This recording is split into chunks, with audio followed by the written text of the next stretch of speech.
Okay, class, we continue with last subtopic in purchasing. Okay, which is centralized versus decentralized purchasing. Okay, so kita tengok what is centralized purchasing tu. So kita is where purchasing department located at the firm's corporate office make all the purchasing decision, including order quantity, pricing policy, contracting, negotiations, and supplier selection and evaluation. Okay, so centralized ni kena ingat dia adalah berpusat. So maknanya purchasing department tu dia located at corporate office, which is dekat HQ ke. So dia yang decide untuk beli untuk kepada semua department. Dia yang buat pembelian. Tu adalah centralized purchasing, which is satu unit sahaja yang buat pembelian untuk for the whole organisation. Okay. Dan kalau decentralized pula is where individual local purchasing department such as at the plan level make their own purchasing decision. Okay, so kalau decentralized ni maknanya bila dia at plan level tu macam katalah dia branch ke, okay, so dia buat dia own purchasing decision. Saya bagi contoh kalau centralized katalah UiTM Terengganu, kita ada 3 kampus kan, Dungun, Bukit Besi dan Kuala Terengganu. Okay, so katalah Dungun yang akan buat pembelian kepada Bukit Besi dan Kuala Terengganu tu kita panggil centralized, which is semua Dungun yang buat. Tapi katalah tiga-tiga kampus tu dia beli sendiri. Okay, which is dia dengan kontraktor, dia dengan supplier sendiri, tu kita panggil sebagai decentralized purchasing. Okay, so untuk dalam centralized dengan decentralized purchasing ni ada advantage yang patut korang tahu. Okay, first we go for advantage of centralization. Okay, so first kita tengok concentrated volume. Okay, an obvious benefit is the concentration of purchase volume to create quantity discount, less costly volume shipments, and other more favorable purchase term. So this is referred to as leveraging purchase volume. Okay, so ni maksudnya sebabnya bila centralized ni kan dia yang beli for the whole organisation kan.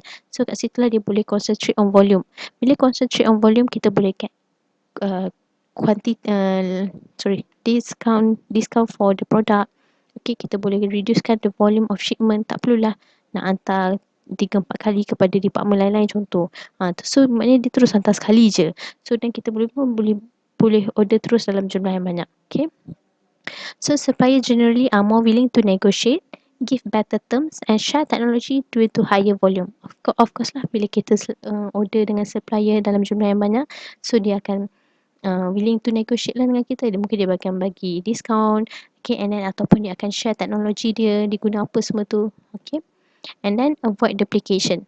Okay, so dia tu eliminates the possibility of duplication of job functions since the purchasing personnel are situated in a central location. So avoid duplication ni maknanya kita tak nak orang buat kerja yang sama. Okay, contohlah sebabnya semuanya dekat HQ yang handle. So purchasing personnel ni adalah dekat HQ je. Tak adalah purchasing personnel ada dekat setiap branch ataupun setiap department. So tu kita nak avoid duplication. Okay. Next is specialization. Okay, so kita allow buyers to specialize in a particular group of item instead of being responsible for all purchase material and service. So it allow buyer to spend more time and resources to research material for which they are responsible, thus becoming specialized buyer. So kat situ kita boleh nampak the specialization dia tu. Dia boleh fokus, dia boleh spend time untuk buat research, nak tengok material macam mana bagus, okay, apa yang perlu untuk organisation. So kat situ kita dah nampak dia punya specialization kepada kerja dia tu. Okay, and then lower transportation cost. Dia kata allow larger shipment to be made to take advantage of truckload shipments, and yet smaller shipments still can be arranged for delivery directly from supplier to the points of use. Okay, of course lah, kita boleh make sure kita dapat lower cost of transportation because we order in a in a large volume kan. So kat situ kita boleh make sure kita dapat advantage of truckload shipment tu, which is kita masukkan semua dalam satu truck terus hantar barang penuh. Tak adalah hantar barang sikit-sikit. Okay, and then next is no competition within units. Okay, so no competition within units ni among ourselves, among kita sebagai pekerja. So dia kata under the decentralized system, when different units purchase the same material, a situation may be created in which unit are competing among themselves.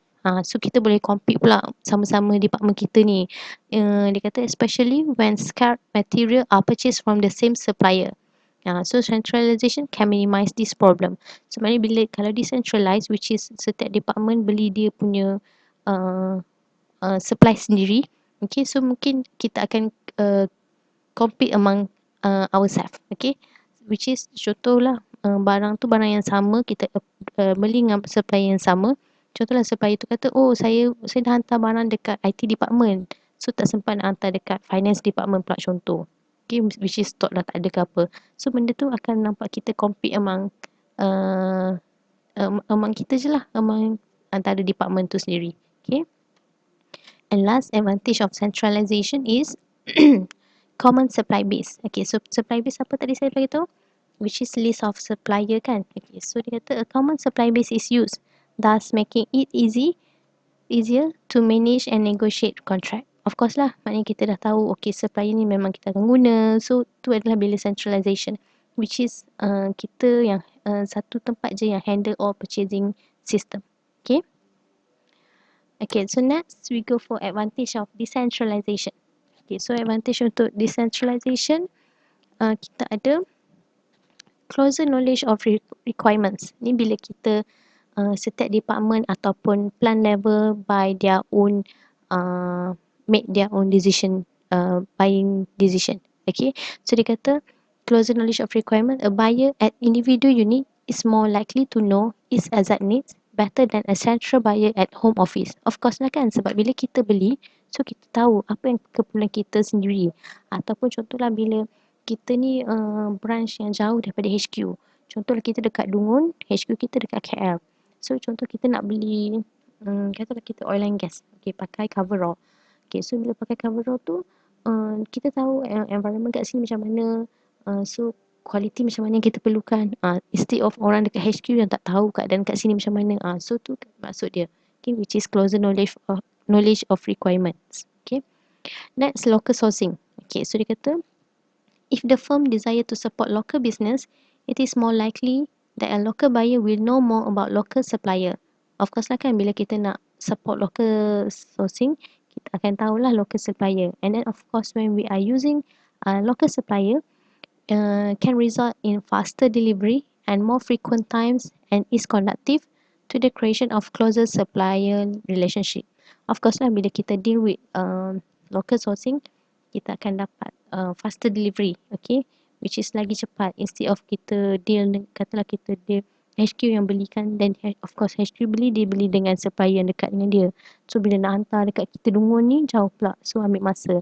So kalau kita deal dengan local supplier, benda tu akan lagi cepat dapat. Okay. Okay, and then okay, next is last one is less bureaucracy. Okay, so dia kata less bureaucracy untuk decentralized ni adalah allow quicker response due to less bureaucracy and a closer contact between the user and the buyer. So communication and coordination with operation and other decision are more efficient. So dia nak bagi tahu less bureaucracy ni adalah kita dapat kurangkan proses tu, which is katalah kalau centralized, okay, kalau kita deal dengan centralized, kita dekat branch, okay, so bila nak hantar permohonan untuk membeli barang tu, so kita kena hantar kepada manager kita dulu, dan manager go for director, okay, and then director barulah pergi kepada HQ pula. Okay, bila HQ pergi dulu kepada executive dekat HQ tu dulu, and then barulah proses, tu masuk birokrasi, proses dia tu panjang. Tapi bila kita decentralized, which is kita buy at our level by ourselves, okay, so kita akan closer contact with the antara user and buyer tu, okay, and then so communication and coordination kita antara operation kita sendiri pun lagi efficient lah kan, so kita tak perlu nak deal pasal pembelian semua tu, so kita terus bagi tahu je, oh okay, so this is apa yang kita beli, macam tu, okay. Okay, so notes, dia kata centralized purchasing may result in lower costs and better negotiating power. The centralized system may also be too rigid and even invisible for large multi-unit organisation consisting of several unrelated business operation. So dia beritahu kalau centralized purchasing ni bagus bila kita nak dapatkan lower cost. Okay, which is atau kita nak dapat negotiating power antara buyer and supplier tu, sebab kita deal dengan supplier yang sama dan kita beli dalam jumlah yang banyak. Tapi it could be too rigid bila kita ada large system, multi-unit organisation, kita ada banyak branch, benda tu akan jadi rigid, which is birokrasi tadi tu lah. Okay, so for this reason, a hybrid purchasing organisation that is both decentralized at the corporate level and centralized at the business level unit may be warranted. So kalau it is suggested lah for organisation to apply hybrid purchasing organisation which combine centralized and decentralized. So kat situ dia boleh buat tengok keperluan. Okay, so tu dia kata kalau decentralized at corporate level and decentralized at the business unit level. Okay, which is centralized maknanya untuk business unit je. Okay, kalau untuk corporate level ni, untuk for the whole kita decentralized. Maknanya setiap branch tu boleh sendiri je. Tapi untuk ada benda-benda kita boleh centralized. So kat situ bila kita guna hybrid purchasing organisation ni, it allow the firms to exploit the advantage of both centralized and decentralized system. So barulah dia akan faham, oh kalau kita apply for centralized, apa kebaikan dia, kalau kita apply for decentralized, apa kebaikan dia. So kita boleh nampak kebaikan untuk kedua-dua purchasing management ni. Okay. So that's all for chapter 4 finally. Okay, so please kindly look back at the video. Okay, so saya tahu sebab since chapter 4 ni panjang, so try to understand, and yang tak faham tolong tanya. Okay, so bye class.